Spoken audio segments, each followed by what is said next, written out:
Hello, അപ്പോൾ ഇന്നത്തെ recipe പലതരത്തിലുള്ള ഓട്ടടയാണ്. 3 രീതിയിലുള്ള ഓട്ടടയാണ് കേട്ടോ ഇന്ന് ഷെയർ ചെയ്യുന്നത്.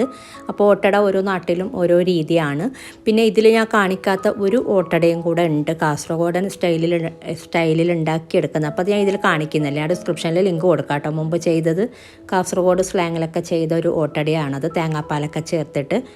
അപ്പോൾ എല്ലാ ഓട്ടടയും നല്ല സോഫ്റ്റായിട്ടാണുള്ളത്. അപ്പോൾ നമുക്ക് ഓരോന്നായിട്ട് നോക്കാം. അപ്പോൾ ഓരോന്നും ഡിസ്ക്രിപ്ഷനിൽ മെൻഷൻ ചെയ്യുന്നുണ്ട്. അപ്പോൾ ഇതിലാദ്യം കാണിക്കുന്നത് നല്ല നാടൻ സ്റ്റൈലിലുള്ള ഒരു ഓട്ടടയാണ്. അപ്പോൾ നോക്കാം. അപ്പോൾ ഇതിന് വേണ്ടിയിട്ട് മെയിനായിട്ട് വേണ്ടത് പച്ചരിയാണ്. 1.5 കപ്പ് പച്ചരിയാണ് കേട്ടോ ഞാൻ എടുത്തിട്ടുള്ളത്. അരമണിക്കൂർ അല്ലെങ്കിൽ 1 മണിക്കൂറൊക്കെ കുതിർത്ത് വെച്ച് കഴുകിയെടുത്ത് വെള്ളം വാർന്നെടുത്ത് വെച്ചിട്ടുള്ള അരിയാണ്. ഇനി വേണ്ടത് ഇതിലോട്ട് 1/4 കപ്പ് തേങ്ങയും 1/4 കപ്പ് ചോറും കൂടെ എടുത്തിട്ടുണ്ട്. രണ്ടും കൂടി ഈക്വലായിട്ട് 1/4 കപ്പ് എന്ന രീതിയിലാണ്. ഇനി നമുക്ക് അരി ബ്ലെൻഡറിലോട്ട് ഇട്ട് കൊടുക്കാം. അപ്പോൾ വെള്ളത്തോടെ ഇട്ട് കൊടുക്കുമ്പോൾ ഞാൻ പറയുന്ന രീതിയിൽ വെള്ളം ചേർത്ത് കൊടുക്കുമ്പോൾ മാവ് ലൂസായി പോകും. അപ്പോൾ അതിന് വേണ്ടിയിട്ട് വെള്ളം ഒരു അരമണിക്കൂറൊക്കെ ഒരു സ്ട്രെയിനറിൽ ഇട്ട് കൊടുക്കുന്നതായിരിക്കും കേട്ടോ ഏറ്റവും നല്ലത്. ഇനി ഇതിലോട്ട് നമുക്ക് തേങ്ങയും ചോറും രണ്ടും കൂടി ഇട്ട് കൊടുക്കാം. 1/4 കപ്പ് തേങ്ങയും 1/4 കപ്പ് ചോറും, പുഴുക്കലരി ചോറും കൂടെ ചേർത്ത് കൊടുത്താൽ മതി. പച്ചരി ചോറാണെങ്കിലും കുഴപ്പമില്ല കേട്ടോ. 1/4 കപ്പിന് ചേർത്ത് കൊടുക്കുക. ഇനി പാകത്തിനുള്ള ഉപ്പ് ചേർത്ത് കൊടുക്കാം, അതുപോലെ അരക്കാം പാകത്തിന് വെള്ളം. അപ്പോൾ ഞാനിപ്പോൾ ഇതിലോട്ട് 1/4 കപ്പ് വെള്ളം ചേർത്ത് കൊടുക്കുന്നുണ്ട്. അപ്പോൾ നിങ്ങൾ 1/4 കപ്പ് വെള്ളം എടുത്ത് വെക്കുക, എന്നിട്ട് അരക്കാൻ പാകത്തിന് ചേർത്തിട്ട് നന്നായിട്ട് അരച്ചാൽ മതി. ഞാനിപ്പോൾ മൊത്തത്തിൽ 1/4 കപ്പ് വെള്ളമാണ് കേട്ടോ ചേർത്ത് കൊടുത്താൽ. അപ്പോൾ ഇത് നന്നായി അരച്ചെടുത്തിട്ടുണ്ട്, നല്ല മഷി പോലെ അരച്ചെടുക്കുക. ഇനി നമുക്കിതൊരു പാത്രത്തിലോട്ട് ആക്കി കൊടുക്കാം. അപ്പോൾ വെള്ളം പിന്നെ ബാലൻസ് ഉണ്ടെങ്കിൽ ഈ ഒരു സമയത്ത് ചേർത്താൽ മതി. അപ്പോൾ ആദ്യം ഇതിലോട്ട് കറക്റ്റ് പാകത്തിനുള്ള അളവ് 1/4 കപ്പാണ്. ഇനി നമുക്ക് നോക്കിയിട്ട് ഒരു 2-3 ടേബിൾ സ്പൂൺ വെള്ളം ചേർത്ത് കൊടുക്കുക. ഇതിപ്പോൾ കുറച്ച് കട്ടിക്കാണുള്ളത്, അപ്പോൾ ഇത്രയും കട്ടി വേണ്ട കേട്ടോ. നമ്മൾ പാലപ്പൊക്കെ ഉണ്ടാക്കുന്നില്ല, ആ ഒരു ഇത് മതി ഇതിന്. അപ്പോൾ ഒരു 3 ടേബിൾ സ്പൂൺ വെള്ളം കൂടെ ഞാൻ ഈ ഒരു ബ്ലെൻഡറിലോട്ട് ആക്കിയിട്ട് ചേർത്ത് കൊടുത്തിട്ടുണ്ട്. 1/4 കപ്പ് പ്ലസ് 3 ടേബിൾ സ്പൂൺ വെള്ളമാണ് കേട്ടോ പിന്നെ ചേർത്ത് കൊടുത്ത. അപ്പോൾ ഇതിപ്പോൾ പാകത്തിനുള്ള അളവാണ്. അപ്പോൾ വെള്ളത്തിൻ്റെ അളവ് ഇതിലോട്ട് കറക്റ്റായാലും നമുക്ക് നല്ല പെർഫെക്റ്റ് ആയിട്ടുള്ള ഊട്ടുപോലെ ഉണ്ടാക്കിയെടുക്കാൻ പറ്റും. ഇതിപ്പോൾ പാകത്തിനായിട്ടുണ്ട്. ഇനി നമ്മളിത് വെക്കാനൊന്നുമില്ല, ഇത് നമുക്കിപ്പോൾ തന്നെ ചുട്ടെടുക്കാം. അപ്പോൾ ഇത് ചുട്ടെടുക്കാനായിട്ട് ഓട് നല്ല ചൂടായ ശേഷം ഹൈ ഫ്ലെയിമിൽ തന്നെ വെച്ചിട്ട് മാവ് ഇതുപോലെ ഒഴിച്ചു കൊടുക്കുക. ഒരു തവിയും പിന്നെ കുറച്ചൊരു 1/4 തവി കൂടെ ഞാൻ ഒഴിച്ചു കൊടുത്തിട്ടുണ്ട്. എന്നിട്ട് നടുക്ക് ഇതുപോലെ ചെറുതായിട്ടൊന്ന് സ്പ്രെഡ് ചെയ്ത് ഇതാക്കി കൊടുക്കുന്നുണ്ട്, നല്ലോണം കുഴിയുള്ള ഓടായതുകൊണ്ട്. എന്നിട്ട് ഇതുപോലെ ചെറുതായിട്ട് ഹോൾസ് വരാൻ തുടങ്ങുമ്പോൾ ഫ്ലെയിം നല്ലോണം കുറച്ച് മൂടി വെച്ചിട്ട് വേവിച്ചെടുക്കാം. അപ്പോൾ ഫ്ലെയിം നല്ലോണം കുറച്ച് വെച്ചിട്ട് തന്നെ വേവിച്ചെടുക്കാം. വെന്ത് കിട്ടാനായിട്ട് ഒരു ഇച്ചിരി സമയം എടുക്കുന്നുണ്ട്. ഇതിപ്പോൾ കണ്ടില്ല ആയിട്ടുണ്ട്. മുകൾ ഭാഗം ഈ ഒരു രീതി തന്നെയാണ് കേട്ടോ വേണ്ടത്. നടുക്ക് ഇതുപോലെ ഇങ്ങനെ ഒരു പൊങ്ങി വന്നിട്ട് സൈഡൊക്കെ ഈ ഒരു രീതി തന്നെയാണ്. അതുപോലെ അടിഭാഗം കരിഞ്ഞിട്ടൊന്നുമില്ല. അപ്പോൾ ഈ ഒരു രീതിയിൽ ഓരോന്നും ചുട്ടെടുത്താൽ മതി. ഇനി രണ്ടാമത് മാവ് ഒഴിച്ചു കൊടുക്കുമ്പോൾ ഫ്ലെയിം നല്ലോണം കൂട്ടുക, എന്നിട്ട് ഫ്ലെയിം കുറച്ച് മൂടി വെച്ചിട്ട് വേവിച്ചെടുത്താൽ മതി. അപ്പോൾ ഇതുപോലെ ജസ്റ്റ് ഒന്ന് ആക്കിയെടുക്കുന്നേ ഉള്ളൂ, അങ്ങനെ നിരത്തി കൊടുക്കാനില്ല. നല്ല കുഴിയുള്ള പാനായതുകൊണ്ട്. ഇതുമായിട്ടുണ്ട്, ഇതും മാറ്റാം. അപ്പോൾ ഈ ഒരു രീതിയിൽ ചെയ്തെടുത്താൽ മതി. പിന്നെ ഓടിലോട്ട് നമ്മൾ മാവ് ഒഴിച്ചു കൊടുക്കുന്നതിന് മുന്നേ ഉപ്പ് ഇത് ചേർത്തിട്ടുള്ള വെള്ളം ജസ്റ്റ് ഒന്ന് താളിച്ച് കൊടുക്കാറുണ്ട്, സ്പ്രെഡ് ചെയ്ത് കൊടുക്കാറുണ്ട്. ഞാനിപ്പോൾ അങ്ങനെയൊന്നും ചെയ്തിട്ടില്ല. ഇതും നല്ല പെർഫെക്റ്റ് ആയിട്ട് തന്നെ കിട്ടിയിട്ടുണ്ട്. അപ്പോൾ ഈ ഒരു രീതിയിൽ ഓരോന്നും ചെയ്തെടുക്കുക. അപ്പോൾ നല്ല ചിക്കൻ കറിയോ എന്ത് കറിയുടെ കൂടെ നല്ല കോമ്പിനേഷനാണ് ഈ ഒരു ഓട്ടുപോള. ഞങ്ങൾക്കൊക്കെ ശർക്കര ചേർത്തിട്ടുള്ള തേങ്ങാപ്പാലാണ് ഒന്നും കൂടെ കൂടുതൽ ഇഷ്ടം ഇതിൻ്റെ കൂടെ കഴിക്കാനായിട്ട്. ഇതുപോലെ ഒരു തവി മാവ് മാത്രം ഒഴിച്ചു കൊടുത്തിട്ട് ചെറിയ സൈസിലും ഉണ്ടാക്കിയെടുക്കാം കേട്ടോ. അപ്പോൾ ഈ ഒരു രീതിയിൽ ട്രൈ ചെയ്യാത്തവർ ട്രൈ ചെയ്ത് നോക്കാം. ഓട്ടുപോള പല രീതിയിലും പല ഇതിലും ചെയ്യാറുണ്ട്, പല നാട്ടിലും മുട്ടയും ഗോതമ്പ് പൊടിയും ചേർത്തിട്ട് അങ്ങനെ ഞാൻ മുമ്പ് ചെയ്തിട്ടുണ്ട്. അപ്പോൾ ഈ ഒരു രീതിയിൽ ട്രൈ ചെയ്യാത്തവർ ട്രൈ ചെയ്ത് നോക്കിയിട്ട് നിങ്ങളുടെ അഭിപ്രായങ്ങളൊക്കെ അറിയിക്കാം കേട്ടോ. അപ്പോൾ ഇനി ഉണ്ടാക്കിയെടുക്കുന്നത് മലപ്പുറം സ്റ്റൈലിലുള്ള ഒരു ഓട്ടുപോളയാണ്. അപ്പോൾ ഇങ്ങനെയാണ് കേട്ടോ മലപ്പുറം ഓട്ടുപോള ഞാൻ പറഞ്ഞു കേട്ടിട്ടുള്ളത്. അപ്പോൾ നമുക്ക് ഉണ്ടാക്കി നോക്കിയപ്പോൾ എനിക്ക് നല്ല ഇഷ്ടമായി, നല്ല സോഫ്റ്റായിട്ട് കിട്ടുന്നുണ്ട്. അപ്പോൾ നമുക്ക് നോക്കാം. അപ്പോൾ ഇതിന് വേണ്ടിയിട്ട് പച്ചരി വെച്ചിട്ട് തന്നെയാണ് ഉണ്ടാക്കിയെടുക്കുന്നത്. അപ്പോൾ ഞാൻ 1.5 കപ്പ് പച്ചരി കുതിർത്ത് കഴുകി എടുത്ത ശേഷം ഒന്ന് വെള്ളം വാർന്നെടുത്തിട്ടുണ്ട്. അപ്പോൾ വെള്ളത്തോട് ഇട്ട് കൊടുക്കുന്നുണ്ടോ കുഴപ്പമില്ല, വെള്ളം ഒന്ന് വാർന്നിട്ട് ഇട്ട് കൊടുക്കുകയാണെങ്കിൽ ഞാൻ പറയുന്ന അളവിൽ വെള്ളം പാകത്തിനാകും, അല്ലെങ്കിൽ വെള്ളത്തിൻ്റെ അളവ് കൂടിപ്പോവും. അപ്പോൾ അതൊന്ന് ശ്രദ്ധിക്കാം കേട്ടോ. ഇനി ഇതിലോട്ട് വേണ്ടത് തേങ്ങയും ചോറും ചേർത്ത് കൊടുക്കാം. 1/2 കപ്പ് തേങ്ങയാണ് ചേർത്ത് കൊടുക്കുന്നത്. പിന്നെ കുറേ പേര് തേങ്ങ പിന്നീട് അരച്ചെടുത്ത ശേഷം മിക്സ് ചെയ്ത് കൊടുക്കാറുണ്ട്. അപ്പോൾ ഞാനിപ്പോൾ അരക്കുമ്പോൾ തന്നെ ചേർത്ത് കൊടുത്തിട്ടുണ്ട്. അതുപോലെ അരക്കപ്പ് ചോറും കൂടെ ചേർത്ത് കൊടുക്കുക. അപ്പോൾ ഇതിലോട്ട് ചോറും തേങ്ങയും ഒക്കെ ഒരു ഇച്ചിരി കുറവായിട്ടാണ് ചേർത്ത് കൊടുക്കുന്നത്. അപ്പോൾ ഇതിലോട്ട് വേറൊരു കാര്യം കൂടെ പിന്നീട് ചെയ്യുന്നുണ്ട്. അപ്പോൾ അതുകൊണ്ട് കുഴപ്പമില്ല. പാകത്തിനുള്ള ഉപ്പും പാകത്തിനുള്ള വെള്ളം ചേർത്തിട്ട് നന്നായിട്ട് അരച്ചെടുക്കുക. 1/4 കപ്പ് വെള്ളമാണ് കേട്ടോ ഞാൻ ഈ ഒരു സമയത്ത് ചേർത്ത് കൊടുത്തിട്ടുള്ളത്. ഒരുപാട് ചേർക്കണ്ട, അരക്കാൻ പാകത്തിന് മാത്രം ചേർത്താൽ മതി. എന്നിട്ട് നന്നായിട്ട് അരച്ചെടുക്കുക. അപ്പോൾ ഇത് നന്നായി അരച്ചെടുത്തിട്ടുണ്ട്. നല്ല മഷി പോലെ അരച്ചെടുക്കുക. എന്നിട്ട് നമുക്കിതൊരു പാത്രത്തിലോട്ട് ആക്കി കൊടുക്കാം. ഇനി ഇതിലോട്ട് നമ്മൾ കുറച്ച് വെള്ളം ചേർത്ത് കൊടുക്കുന്നുണ്ട്. അരച്ചെടുക്കുമ്പോൾ 1/4 കപ്പ് വെള്ളമാണ് ചേർത്ത് കൊടുത്തിട്ടുള്ളത്.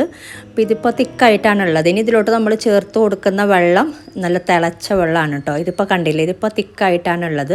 അപ്പോൾ ഇതിലോട്ട് തിളച്ചുകൊണ്ടിരിക്കുന്ന നല്ല തിളച്ച വെള്ളമാണ് ചേർത്ത് കൊടുക്കുന്നത്. അതാണ് ഈ ഒരു ഓട്ടുപോള. ഞങ്ങൾ ഓട്ടുപോള എന്നാണ് കേട്ടോ പറയാറുള്ളത്. ഇപ്പോൾ ഞാൻ വെള്ളം നല്ല തിളച്ച വെള്ളമാണ് കേട്ടോ, ചൂടാറിയിട്ടൊന്നുമില്ല. നല്ല തിളച്ചുകൊണ്ടിരിക്കുന്ന വെള്ളം അടുപ്പിൽ നിന്ന് എടുത്തിട്ട് ചൂടോടെ ഇതുപോലെ ഒഴിച്ചു കൊടുത്തിട്ട് ഇങ്ങനെ മിക്സ് ചെയ്തെടുക്കാം കേട്ടോ. വെള്ളത്തിൻ്റെ അളവ് ഞാൻ പറയാം എത്രയെന്ന്. അപ്പോൾ ഇതാണ് ഇതിൻ്റെ ഒരു പ്രത്യേകത. അപ്പോൾ ഇങ്ങനെ കുറേശ്ശേ ചേർത്തിട്ട് മിക്സ് ചെയ്തെടുക്കാം. അപ്പോൾ നമ്മൾ ഇതിലോട്ട് ചോറ് തേങ്ങയൊക്കെ എപ്പോഴും ചേർക്കുന്ന അത്രയും ചേർത്തിട്ടില്ല, ഒരു ഇച്ചിരി കുറവായിട്ടാണ് ചേർത്ത് കൊടുത്തിട്ടുള്ളത്. അപ്പോൾ നമ്മളിങ്ങനെ ചൂടുവെള്ളം ചേർത്ത് കൊടുക്കുമ്പോൾ, തിളച്ച വെള്ളം ചേർത്ത് കൊടുക്കുമ്പോൾ നല്ല സോഫ്റ്റായിട്ട് കിട്ടുന്നുണ്ട്. അപ്പോൾ ഇതിലോട്ട് 1/4 കപ്പ് വെള്ളമാണ് ഞാനിപ്പോൾ ചേർത്ത് കൊടുത്തിട്ടുള്ളത്. ഇനിയിപ്പോൾ നോക്കിയിട്ട് പിന്നീട് ചേർത്ത് കൊടുക്കാം. പിന്നെ ഇത് വേറൊരു രീതിയിൽ ചെയ്യുന്നത്, ഈ ഒരു തിളച്ച വെള്ളം തന്നെ ചേർത്ത് കൊടുത്തിട്ട് ചോറും തേങ്ങയൊന്നും ചേർക്കില്ല. തേങ്ങ ഈ ഒരു മിക്സ് ചെയ്യുന്ന സമയത്ത് ചേർത്ത് കൊടുക്കും, 1/2 കപ്പ് തേങ്ങ. ആ ഒരു രീതിയിലും ചെയ്തെടുക്കാറുണ്ട്, ചോറൊന്നും ചേർക്കാതെ. അപ്പോഴും നല്ല സോഫ്റ്റായിട്ട് തന്നെ കിട്ടുന്നുണ്ട്. ഇതിപ്പോൾ പാകത്തിനായിട്ടുണ്ട്. അപ്പോൾ നമുക്കിനി ചുട്ടെടുക്കാം. ഞാനിപ്പോൾ 1/4 കപ്പ് വെള്ളമാണ് ചേർത്ത് കൊടുത്തിട്ടുള്ളത്. ഇനി ചുട്ടെടുത്ത് നോക്കിയിട്ട് ഞാൻ പറയാം കേട്ടോ. വീണ്ടും ചേർത്ത് കൊടുക്കണമെങ്കിൽ ഞാൻ പറയാം. അപ്പം ഞാൻ ഒരെണ്ണം ചുട്ട് നോക്കിയിട്ടുണ്ടായിന്. അപ്പോൾ നിങ്ങൾക്ക് വേണമെങ്കിൽ 1/4 കപ്പ് വെള്ളം തന്നെ ചേർത്ത് കൊടുത്താൽ മതി, കുഴപ്പമില്ല. ഞാൻ ഇതിലോട്ട് വീണ്ടും ഒരു 3 ടേബിൾ സ്പൂണോളം വെള്ളം വീണ്ടും ചേർത്തിട്ടുണ്ടായിന്. നിങ്ങൾ നോക്കിയിട്ട് ചേർത്ത് കൊടുക്കാം കേട്ടോ. അപ്പോൾ നമ്മളിത് ചുട്ടെടുക്കുന്നത് ഇതുപോലുള്ള ഒരു ഓട് നല്ല ചൂടായ ശേഷം ഇതുപോലെ മാവ് ഒഴിച്ചു കൊടുക്കുക. എന്നിട്ട് ഈ ഒരു സമയത്ത് മീഡിയം ഫ്ലെയിമിലോട്ട് ആക്കുക. മാവ് ഒഴിച്ചു കൊടുത്ത ശേഷം മീഡിയം ഫ്ലെയിമിലോട്ട് ആക്കിയിട്ട് ഇതുപോലെ ഇങ്ങനെ ഹോൾസൊക്കെ ഇങ്ങനെ വരുമ്പോൾ ഫ്ലെയിം നല്ലോണം കുറക്കുക. മൂടി വെച്ചിട്ട് ഫ്ലെയിം നല്ലോണം കുറച്ചിട്ട് കുറച്ച് നേരം ഒന്ന് കുക്ക് ചെയ്താൽ മതി. അപ്പോൾ ഇതായിട്ടുണ്ട്. അപ്പോൾ കണ്ടില്ലേ, നല്ല സോഫ്റ്റായിട്ട് നല്ല പെർഫെക്റ്റായിട്ട് നമുക്ക് കിട്ടുന്നുണ്ട് ഈ ഒരു ഓട്ടുപോള. അപ്പോൾ പല രീതിയിലും ഞാൻ നേരത്തെ പറഞ്ഞ പോലെ പല നാട്ടിലും ഓരോ രീതിയാണ്. അപ്പോൾ ഞാൻ മുമ്പ് വേറെ രീതിയിലൊക്കെ ചെയ്തിട്ടുണ്ട്. അപ്പോൾ അതിൻ്റെ ലിങ്ക് ഞാൻ ഡിസ്ക്രിപ്ഷനിൽ കൊടുക്കാം കേട്ടോ. കാസർഗോഡൻ സ്റ്റൈലിലും ഒക്കെ ചെയ്തിട്ടുണ്ട്. അപ്പോൾ നല്ല സോഫ്റ്റായിട്ട് കിട്ടുന്നുണ്ട് ഈ ഒരു രീതിയിൽ നമ്മൾ ചെയ്തെടുക്കുമ്പോൾ. തിളച്ച വെള്ളം ചേർത്ത് കൊടുക്കുമ്പോഴുള്ള പ്രത്യേകത അത്രയും സോഫ്റ്റായിട്ട് കിട്ടുന്നുണ്ട്. അല്ലെങ്കിൽ ഇത്ര സോഫ്റ്റായിട്ട് കിട്ടാറില്ല. നമ്മൾ തേങ്ങയൊക്കെ കൂടുതൽ ചേർത്താലും ഇത്ര സോഫ്റ്റായിട്ട് കിട്ടാറില്ല. അപ്പോൾ ഈ ഒരു രീതിയിൽ തന്നെ നമ്മൾ ഓരോന്നും ചുട്ടെടുക്കുക. ഇനി നമ്മൾ വീണ്ടും ഇതിലോട്ട് മാവ് ഒഴിച്ചു കൊടുക്കുമ്പോൾ നല്ല ചൂടാക്കി എടുക്കാം കേട്ടോ. ഈ ഒരു ഓട് നല്ല ചൂടുണ്ടായിരിക്കണം. ഹൈ ഫ്ലെയിമിൽ തന്നെ വെച്ചിട്ട് മാവ് ഇതുപോലെ ഒഴിച്ചു കൊടുത്താൽ മതി. അതുപോലെ നമ്മൾ മാവ് നല്ലോണം മിക്സ് ചെയ്തിട്ട് വേണം ഒഴിച്ചു കൊടുക്കാനായിട്ട്. അല്ലെങ്കിൽ ഇങ്ങനെ വെള്ളം മുകളിൽ ഇങ്ങനെ ഊറി അങ്ങനെ വരുമല്ലോ. അപ്പോൾ ഒന്ന് നല്ലോണം ഒന്ന് മിക്സ് ചെയ്തിട്ട് ഇതുപോലെ മാവ് ഒഴിച്ചു കൊടുക്കുക. എന്നിട്ട് ഒഴിച്ചു കൊടുത്ത ശേഷം ഫ്ലെയിം ഒന്ന് ഇച്ചിരി മീഡിയം ഫ്ലെയിമിലോട്ട് ആക്കുക. എന്നിട്ട് ഇതുപോലെ ഹോൾസൊക്കെ വരുമ്പോൾ മൂടി വെച്ചിട്ട് ഫ്ലെയിം കുറച്ച് വേവിച്ചെടുത്താൽ മതി. ഇതിനേക്കാളും കൂടുതൽ മാവ് ഇട്ട് കൊടുക്കണമെന്നുണ്ടെങ്കിൽ നിങ്ങൾക്ക് കൂടുതൽ മാവ് ഇട്ട് കൊടുക്കാം. അപ്പോൾ കുറച്ചും കൂടെ അധികം സമയം എടുക്കുന്നുണ്ട് വെന്ത് കിട്ടാനായിട്ട് മുകൾ പാകമൊക്കെ. ഇതിപ്പോൾ നല്ല കറക്റ്റ് ഈ ഒരു രീതിയിൽ നമുക്ക് ഉണ്ടാക്കിയെടുക്കാൻ പറ്റുന്നുണ്ട്. അത്രയും വേവാൻ ഒരുപാട് സമയമൊന്നും എടുക്കുന്നില്ല. അപ്പോൾ ഏത് രീതിയിൽ വേണമെങ്കിലും നിങ്ങൾക്ക് ചെയ്തെടുക്കാം. അപ്പോൾ നല്ല സോഫ്റ്റ് ആയിട്ടുള്ള ഒരു ഓട്ടുപോളയാണ്. അപ്പോൾ ഇങ്ങനെ ട്രൈ ചെയ്യാത്തവർ ട്രൈ ചെയ്ത് നോക്കിയിട്ട് നിങ്ങളുടെ അഭിപ്രായങ്ങളൊക്കെ അറിയിക്കുക. അപ്പോൾ ഇനി ഷെയർ ചെയ്യുന്നത് വേറൊരു രീതിയിലുള്ള ഓട്ടുപോളയാണ്. മുട്ടയും ഗോതമ്പ് പൊടിയൊക്കെ വെച്ചിട്ടാണ് കേട്ടോ ഉണ്ടാക്കിയെടുക്കുന്ന ഒരു കണ്ണൂർ സ്റ്റൈലിലുള്ള ഓട്ടുപോളയാണ്. ഇതും നല്ല ടേസ്റ്റ് ഉണ്ട് കഴിക്കാനായിട്ട്. അപ്പോൾ നമുക്ക് നോക്കാം. അപ്പോൾ ഇതിന് വേണ്ടിയിട്ട് 1 കപ്പ് ഗോതമ്പ് പൊടിയാണ് എടുത്തിട്ടുള്ളത്, ആട്ടപ്പൊടി. ഇത് നമുക്കൊരു ബ്ലെൻഡറിലോട്ട് ഇട്ട് കൊടുക്കാം. ഇനി ഇതിലോട്ട് ചേർത്ത് കൊടുക്കുന്നത് 1/2 കപ്പ് ചിരകിയ തേങ്ങ ചേർത്ത് കൊടുക്കുന്നുണ്ട്. പിന്നെ വേണ്ടത് ഒരു മുട്ട ചേർത്ത് കൊടുക്കുക. മുട്ട കഴിക്കാത്തവരാണെങ്കിൽ ഒരു 3 ടേബിൾ സ്പൂൺ അല്ലെങ്കിൽ ഒരു 4 ടേബിൾ സ്പൂണ് ചോറ് ചേർത്ത് കൊടുത്താൽ മതി. ഇനി ഇതിലോട്ട് വേണ്ടത് പാകത്തിനുള്ള ഉപ്പ് ചേർത്ത് കൊടുക്കുക. അതുപോലെ ഒരു 1/4 ടീസ്പൂണ് ബേക്കിംഗ് സോഡ ചേർത്ത് കൊടുക്കുന്നുണ്ട്. ഓപ്ഷണലാണ്, നിങ്ങൾക്ക് വേണ്ടെങ്കിൽ ഒഴിവാക്കാം കേട്ടോ. ബേക്കിംഗ് സോഡ ചേർക്കാതെയും നമുക്ക് ഉണ്ടാക്കിയെടുക്കാം. പിന്നെ വേണ്ടത് ഇതിലോട്ട് വെള്ളം, 1 കപ്പ് വെള്ളമാണ്, സാധാ നോർമൽ വെള്ളമാണ് 1 കപ്പ് ചേർത്ത് കൊടുക്കുന്നത്. എന്നിട്ട് ജസ്റ്റ് ഇതൊന്ന് ബ്ലെൻഡ് ചെയ്തെടുക്കുക.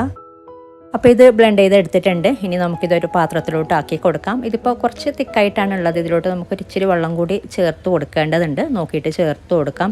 നമ്മൾ സാധാരണ ഗോതമ്പ് പൊടി വെച്ചിട്ട് സാധാ ദോശ ഉണ്ടാക്കിയെടുക്കുമ്പോൾ ഇത്രയും തിക്കായിട്ടുള്ള മാവ് ഉണ്ടാക്കിയെടുക്കാറുണ്ട്, ജസ്റ്റ് നിരത്തി കൊടുത്ത് ചെയ്യുമ്പോൾ. പക്ഷേ ഇത് അങ്ങനെയല്ല. ഇതിലോട്ട് ഒരു ഇച്ചിരി വെള്ളം ചേർത്ത് കൊടുക്കേണ്ടതുണ്ട്. അരക്കപ്പ് നിറച്ച് ചേർത്ത് കൊടുക്കുന്നില്ല കേട്ടോ. അരക്കപ്പിനേക്കാളും കുറച്ച് കുറവായിട്ടാണ് ചേർത്ത് കൊടുത്തിട്ടുള്ളത്. 1/4 കപ്പിനേക്കാളും ഒരു ഇച്ചിരി കൂടുതൽ ചേർത്ത് കൊടുത്തിട്ടുണ്ട്. അപ്പോൾ ഈ ഒരു രീതിയിൽ ചെയ്തെടുക്കുമ്പോൾ നമുക്ക് പാകത്തിനുള്ള മാവ് റെഡിയായി കിട്ടുന്നുണ്ട്. അപ്പോൾ ഇത് പാകത്തിനായിട്ടുണ്ട്. അരക്കപ്പിനേക്കാളും കുറച്ച് കുറവായിട്ടാണ് വെള്ളം ചേർത്ത് കൊടുത്തിട്ടുള്ളത്. നമ്മൾ വെള്ളപ്പം ഉണ്ടാക്കിയെടുക്കുന്നതിനേക്കാളും ഒരിച്ചിരി തിക്കായിട്ട് മാവ് ഉണ്ടാക്കിയെടുത്താൽ മതി. ഇനി നമുക്കിത് പെട്ടെന്ന് തന്നെ ചുട്ടെടുക്കാം, വെക്കേണ്ട ആവശ്യമില്ല. അപ്പോൾ ഇത് ചുട്ടെടുക്കാനായിട്ട് ഒരു പാന് നല്ല ചൂടായ ശേഷം ഒരു മീഡിയം ഫ്ലെയിമിലോട്ട് ആക്കിയിട്ട് ഇതുപോലെ മാവ് ഒഴിച്ചു കൊടുക്കുക.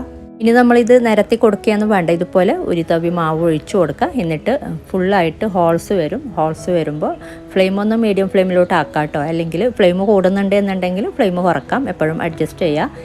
എന്നിട്ട് ഫുള്ള് ഹോൾസ് വരുമ്പോൾ ഇത് മൂടി വെച്ചിട്ട് കുറച്ച് നേരം ഒന്ന് കുക്ക് ചെയ്തെടുത്താൽ മതി. ഇപ്പോൾ കണ്ടില്ലേ, ഫുള്ള് ഹോൾസ് വന്നിട്ടുണ്ട്. ഇനി നമുക്കിത് മൂടി വെച്ചിട്ട് ഇത് വേവിച്ചെടുക്കാം. അപ്പോൾ ഇതായിട്ടുണ്ട്, വെന്തിട്ടുണ്ട്. നമുക്ക് പെട്ടെന്ന് തന്നെ വെന്ത് കിട്ടും. ഇത് മുകൾ ഭാഗമൊക്കെ ഇങ്ങനെ ഡ്രൈ ആയി വരുമ്പോൾ തന്നെ അറിയാം. ഇത്രയും മതി, ഇത് മാറ്റാം. ഇപ്പോൾ കണ്ടില്ലേ, നല്ല ഫുള്ള് ഹോൾസൊക്കെ വന്ന് നല്ല സോഫ്റ്റായിട്ട് കിട്ടുന്നുണ്ട്. ബേക്കിംഗ് സോഡ ചേർത്തില്ലെങ്കിലും നമുക്കിതുപോലെ നല്ല ഹോൾസൊക്കെ വന്ന് ഈ ഒരു രീതിയിൽ തന്നെ നമുക്ക് ഉണ്ടാക്കിയെടുക്കാൻ പറ്റും. അപ്പോൾ ഇതുപോലെ ഓരോന്നും ചുട്ടെടുത്താൽ മതി. ഇനി നമ്മൾ മാവ് ഒഴിച്ചു കൊടുക്കുമ്പോൾ ഫ്ലെയിം നല്ലോണം കുറച്ചിട്ടാണുള്ളതെങ്കിൽ ഫ്ലെയിം ഒന്ന് കൂട്ടി കൊടുക്കുക കേട്ടോ. എന്നിട്ട് മാവ് ഒഴിച്ചു കൊടുത്ത് ഫുള്ള് ഹോൾസ് വന്ന ശേഷം ഫ്ലെയിം നല്ലോണം കുറക്കുക. എന്നിട്ട് മൂടി വെച്ചിട്ട് വേവിച്ചെടുക്കുക. ഈ ഒരു രീതിയിൽ ഓരോന്നും ചുട്ടെടുത്താൽ മതി. അപ്പോൾ നമുക്ക് പെട്ടെന്ന് ഉണ്ടാക്കിയെടുക്കാൻ പറ്റുന്ന റെസിപ്പിയാണ്. രാവിലെ ആണെങ്കിലും വൈകിട്ടാണെങ്കിലൊക്കെ. അപ്പോൾ ഇതുപോലെ ട്രൈ ചെയ്തിട്ടില്ലെങ്കിൽ ട്രൈ ചെയ്ത് നോക്കിയിട്ട് അഭിപ്രായങ്ങളൊക്കെ അറിയിക്കുക. അപ്പോൾ ഇന്നത്തെ വീഡിയോ ഇഷ്ടമായാൽ ലൈക്ക് ചെയ്യാനും കമൻറ്റ് ചെയ്യാനും ഷെയർ ചെയ്യാനും മറക്കരുത്. അതുപോലെ നിങ്ങൾ സബ്സ്ക്രൈബ് ചെയ്യാത്തവരാണ് വീഡിയോ കാണുന്നതെങ്കിൽ സബ്സ്ക്രൈബ് ചെയ്യാനും മറക്കരുത് കേട്ടോ. അപ്പോൾ ഇതുപോലെ നല്ല റെസിപ്പിയുമായിട്ട് മറ്റൊരു വീഡിയോയിൽ കാണാം. താങ്ക്